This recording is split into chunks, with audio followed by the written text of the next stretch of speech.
গৌর নিতাই গোবিন্দ, জয় রাধে জয় রাধে। আজ হরির বাড়িতে আসতে বড্ড দেরি হয়ে গেল। ও হরি, ও হরি, ও আমার গুরু ভাই, কোথায় গেল সব?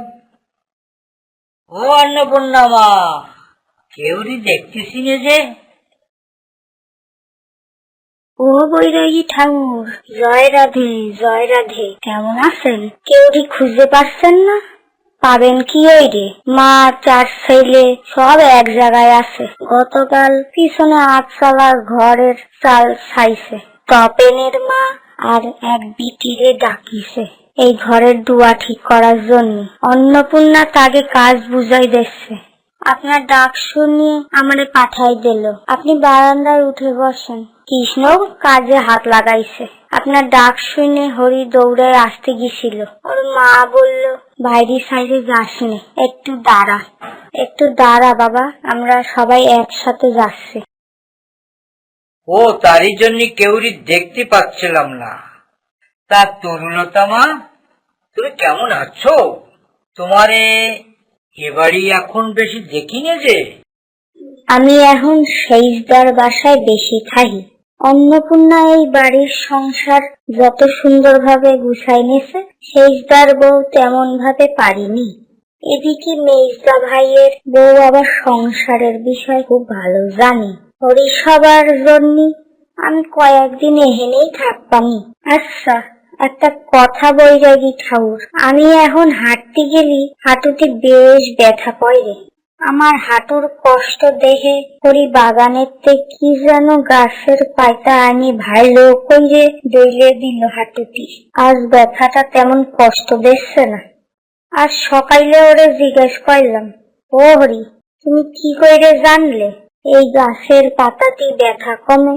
ও বলল, বৈরাগী দাদা ঠাকুর আমারে বিভিন্ন গৃহস্থ বাড়ির মানুষের সমস্যার কথা বলে। তাদের এই সমস্যা থেকে কি করে বৈরাগী ঠাকুর মুক্ত করে তাও বলে। বাবা ঠাকুর, আপনার অপেক্ষায় আমরা সবাই বসে আছি। এইবার বুঝি বাসুকে সঙ্গে করে আনেননি? হ্যাঁ মা, জিকাবাড়ি গ্রামে কালকে এক গৃহস্থর বাড়ি ত্রিনাথের মেলা ছিল। তারা আমারে থাকতে বলল। রাত্রে সেখানেই ছিলাম। আবার সকালে না সেবা করায় ছাড়ল না। তাই আসতে দেরি হয়ে গেল। আর দেরি হচ্ছে দেখে বাসুরি সঙ্গে আনলাম না। তারপর তোমাদের এখানে বৈষ্ণব সেবা। আমি সেবার কাজ শেষ না করে মুখ ডোবায় ফিরব না। অবশ্য তার আগে জিকাবাড়ি হয়ে বাসুকে নিয়ে নেব। উজানে আর ভাটিতে দুই দিকেই আমার পানসি নৌকা বাতি হবে না, একটু কষ্ট হবে না, এই আর কি। গোবিন্দ যা করেন ভালোর জন্যই করেন। এই যে দেখেন, এই আপনার গুরু ভাই ডাক শুনেই দৌড় দিচ্ছিল। আমি বললাম, একটু দাঁড়াও, একসাথে যাচ্ছি বাবা।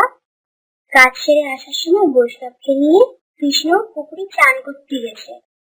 ও পিসি, তুমি একটু গিয়ে দেখো, আমি হরিকে একটু করে পাঠিয়ে দিচ্ছি। তুমি তিনজন যে একসাথে স্নান করায় নিয়ে আসো। পাখির ঘরে তপনের মার কোলে ছোট ছেলে গৌরী দাসের রেখে আইছি। আমি বৈরাগী ঠাকুরের সাথে কথা বলে আসতেছি। হ্যাঁ বাবা ঠাকুর, এইবার আসল কথায় আসি। শুনেন, 2 দিন পরে আমাদের বাড়িতে হরিসভা। এই বিষয় নিয়ে কৃষ্ণর বাবা আপনার সাথে আলোচনা করবেন। আপনি যখন এই কয়েকদিন এখানেই থেকে যাচ্ছেন, এতে আমি বেশ নিশ্চিন্ত হলাম। আচ্ছা বাবা ঠাকুর, এখন আর হরির সাথে আপনার গল্প করতে হবে না। একেবারে সেবা করে তারপর গাছতলায় গিয়ে দুজনে গল্প করতে বসবেন। বাড়ির সবাই দুপুরবেলাটা একটু শান্তিতে কাটাবেন। যদিও হরি বড় হচ্ছে আর শান্তও হচ্ছে। ও দাদা, ত্রিনাথের মেলা কেন হয়? কি উদ্দেশ্যে এই মেলা করা হয়? তোমার কাছ থেকে বছরের 12 মাসের নাম এর আগের বার যখন আইছিলে তখন জানিয়েছিলাম, আমার মনে আছে। তার ত্রিনাথের মেলা কি মাসে হয়? সেখানে কি অনেক লোক আসে? ও গুরু ভাই, একসাথে এত প্রশ্ন করলে তো আমি দম ফেলতে পারবো না। এক একটা করে বলতেছি, কেমন? নাথ মানে অধিকর্তা বা মালিক, যিনি ভালো মন্দ দেখেন, বিচার করেন, দয়া করেন, রক্ষা করেন। ত্রিবলটি তিন জগৎ, উপরে স্বর্গ, মাঝে মর্ত, মানে আমরা যেখানে এই জীবন ধারণ করি, কাজ করে খেয়ে পরে বেঁচে আছি, আর মাটির নিচে পাতাল। এই তিন জগতের মালিক বা অধীশ্বর হলেন ত্রিনাথ ভগবান। কেউ বিষ্ণুর উপাসনা করে, কেউ ব্রহ্মার উপাসনা করে, কেউ বা মহেশ্বরের উপাসনা করে, অর্থাৎ শিবের পুজো করে। আমাদের গ্রামের মানুষের পৌরাণিক কাহিনীর বা শাস্ত্রের পরিষ্কার কোনো ধারণা নেই, তেমনি আমারও বেশি ধারণা নেই। কিন্তু এইটুকু সবাই বিশ্বাস করে এবং মনে করে যে ঈশ্বর ভজনার মাধ্যমে পুণ্য লাভ করা যায়। সেই পুণ্যের আশায় তিন ভগবান ব্রহ্মা, বিষ্ণু, মহেশ্বরের পুজো একসাথে করে, এবং সবাই গরিব মানুষ তো তাই অতি সাধারণ ভাবে করে। কোনো পুরোহিত ডাকতে হয় না। এক আনার বাতাসা, এক আনার গাঁজা আর এক আনার প্রদীপের তেল লাগে। যার বাড়িতে ত্রিনাথের মেলা হয় তার বাড়িতে গ্রামের সবাই আসে। একসাথে বসে কৃষ্ণ, রাম, সীতা, শিব ঠাকুরের প্রভৃতি প্রচলিত ঠাকুর নিয়ে যত গানের চলন আছে তাই একসাথে ভজন। এতে সুর তালের কোনো বালাই নেই।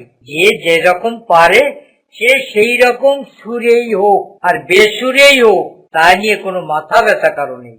ত্রিনাথের মেলার জন্য কোনো বাধা ধরার সময় নেই। গৃহস্থ তার সুবিধা মতো সময় করতে পারে। আর প্রসাদ বলতে ওই বাতাসা আর গাঁজা। তার মানে এই মেলা ফাঁকা মাঠে হয় না, এটা বাড়িতে হয়। এমন একটা পুজো, মেলার মতো পুতুল, খেলনা, খাবার বিক্রি হয় না, আর ভোগ প্রসাদও রান্না হয় না, তাই তো? তা কি মাসে ত্রিনাথের মেলা করতে হয়? ত্রিনাথের মেলার জন্য কোনো বাধা ধরার সময় নেই। গৃহস্থ তার সুবিধে মতো সময় করতে পারে। আর প্রসাদ বলতে ওই বাতাসা আর গাঁজা। গাঁজা কি রান্না করে বানাতে হয়? না না, রান্না করে বানাবে কেন? এ তো এক রকমের তামাক, হাটের থেকে কিনতে হয়। হুকোর কলকিতে যেমন তামাক দিয়ে খায়, প্রায় সেই রকম ভাবে গাঁজা খায়। ত্রিনাথের মেলা ছাড়া সাধারণ সময় কেউ গাঁজা খায় না। এ খালি মানুষ কিছু সময়ের জন্য আপন ভোলা হয়ে যায়। রোজ খালি মানুষ আলসে হয়ে যায়, মাথার চিন্তা করার শক্তি ধীরে ধীরে হারিয়ে ফেলে। 2-4 দিন পর পর খালি রোজ খাতে ইচ্ছে করে, যারে বলে নেশা হয়ে যাওয়া বা নেশা করা। ও বৈরাগী ঠাকুর, প্রায় সন্ধে হয়ে আইছে। যশোমন্ত দাদা হাটেতে বাড়ি ফিরে আইছে, হাত পা ধুয়ে বারান্দায় বসে আছে তোমার জন্য। গ্রামে মাতুব্বর, নতবর, গাইন মশাইও বসে আছেন। আচ্ছা আচ্ছা আচ্ছা, আসতেছি। ও গুরু ভাই, তোমাদের বাড়ি পরশুদিন থেকে শুরু হবে বৈষ্ণব সেবার অনুষ্ঠান। এখন আর গল্প করলে হবে না। করি একটা কথা, তুমি যদি কোনো বৈষ্ণব সাধুদের আচরণে অসন্তুষ্ট হও তাহলে আগে আমারে কবা। তুমি আগ বাড়ায় কারো কিছু কবা না, বুঝেছো?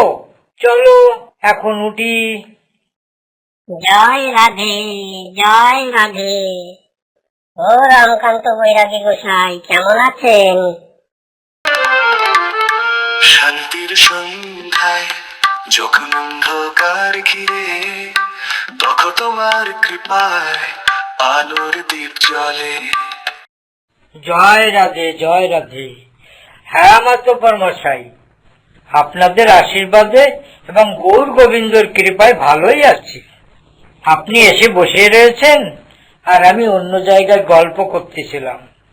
আমার এই অপরাধ ক্ষমা করবেন মাতব্বর মশাই। হরিচাঁদ আসল হরি পূর্ণানন্দ হরি, হরিচাঁদ আসল তুমি